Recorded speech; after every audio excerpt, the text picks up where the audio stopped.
Welcome once again to the Instructor's Compass. This is Mentor Noy Gonzaga, and today we will be tackling a peculiar topic which is speech and writing. There had been a long debate regarding what is more important between speech and writing. As we all know, speech and writing are both essential components of the science of linguistics. We define speech as language that is vocally emitted. We define writing as language that is shown by any tangible representation, common of which is ink through the ballpen or through the computer printout. Now let us consider some points of contention. Let us name five. Number one, formality. Number two, connectivity. Number three, longevity. Number four, interrogative capacity. And number five, accessibility. By considering these points of contention, we will try to analyze which is more important, speech or writing. Number one, in terms of formality, writing is more appreciated than speech because writing can be placed in a formal paper and it can be accessed by the recipient multiple times as there is a tangible copy. Contrary to that is speech, which in the first place, if spoken, cannot be edited for grammatical error and worse, it cannot also be printed for review or accession of important things to consider. Thus, in terms of formality such as formal application, formal resignation, formal requisition, and formal proposal, written method is more respected and honored than mere verbal execution or speech. Now, number two is connectivity.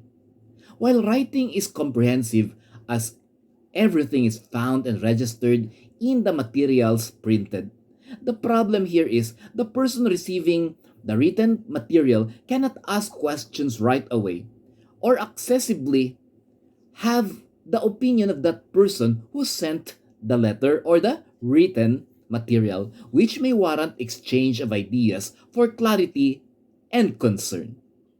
Unlike in the speech form, you can ask questions and answer can simplify or further explain the details of the concern. Thus, in terms of connection between two persons, speech is a better method, a sample of which is communication from afar. I guess you will agree with me that calling by phone is clearer and more efficient than sending emails or even post office snail mails, which is already very obsolete. That is where speech outgrow writing. Let us consider the third, and that is longevity. This means the capacity of keeping the communication for a period of time. Well, pragmatically speaking, you cannot keep speech, for once it was said, it is already done, unless otherwise it will be recorded, which in a normal setting, if not requested or permitted, is not being recorded. So to keep records longer, its written form or writing that is very much considered so that it can be filed and ink can last for ages.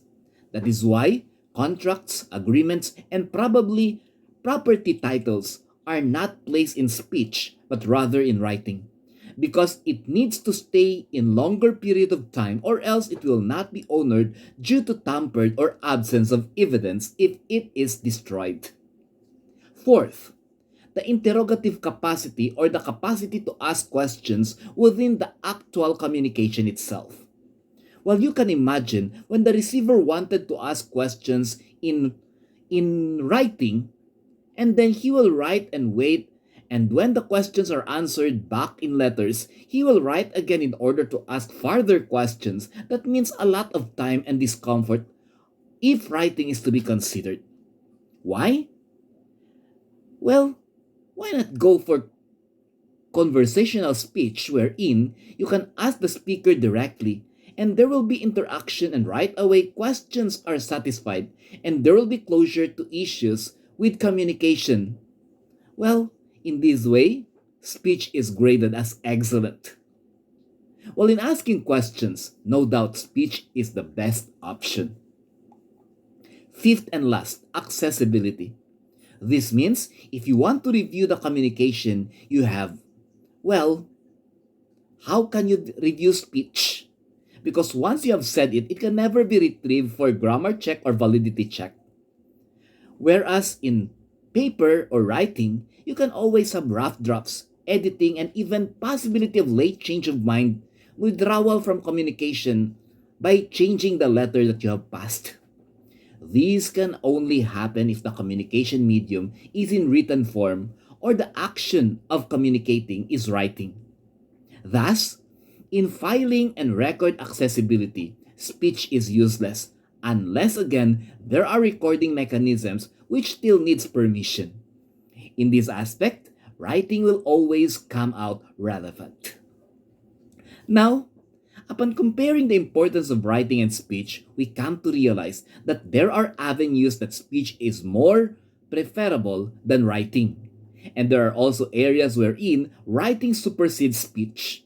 The only deciding point is whatever will be more advantageous to the human user, that should be the one to be utilized.